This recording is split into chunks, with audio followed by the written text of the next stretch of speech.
Falitana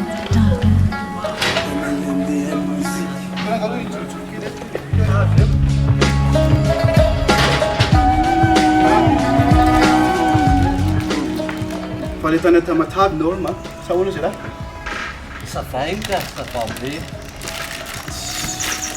ale zany ohatra mbola mbola be ty ale ty ohatra mbola be faky be mana ty amina ty momba le sanenina ty fotsiny le Salary, Aizay, te ahoana fandeha? Ino ty manary fako be ty? Inona vaga misy be nuka ty Madagasikara vaga ny Amerika Na ty izany aza tsy toka manary fako. Sahoana ihany? tena zay mihitsy le nazy zao atao posy koa tsy mivoaka zany ty. Ka efa venga lalana ny manary faky io zany atao orasa manao an'io tonga dia ataovy io Zay mahafoantsika malagasy. Zao velisy tanàna maloto raha ohatra daholo malagasy rehetra tsy tava. ka eo aiza raha zay mahita soratra hoe lalana ny manary faky io Kailangan miantry tenenan'olona hoe mihinam-paty, zay vao mihinam-paty lahy. ka zay le Ty misy doro Yala za fa aloha fa masotonareo. inare masoko zay mbola ihany. fatadiva ianao aty Madagasikara ohatrany Amerika zay aloha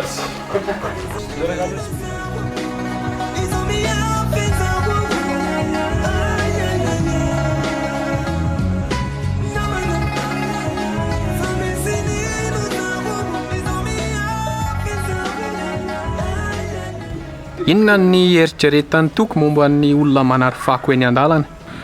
Za aloha dia tena malahelo be mahita an'irery zareo manary fako satria anisan'ny fanajana ny tontolo iainana ny tsy fanariana fako eny an-dalana.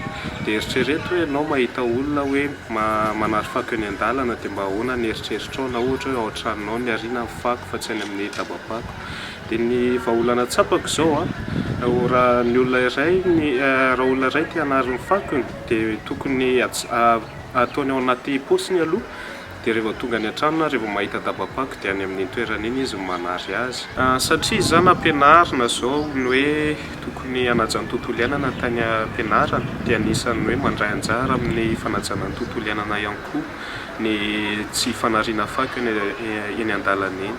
Dia eritrereto hoe raha ny toerana izay honenantsika na ny tanàna izay honenantsika ny tsisy fako miparitadritaka mahafinaritra be na ny maka sary any amin'ny toerana rehetra izay lavantsika azy aza dia mahafinaritra hoe ahoana izany hoe tanàna madio izany dia ahoana izany hoe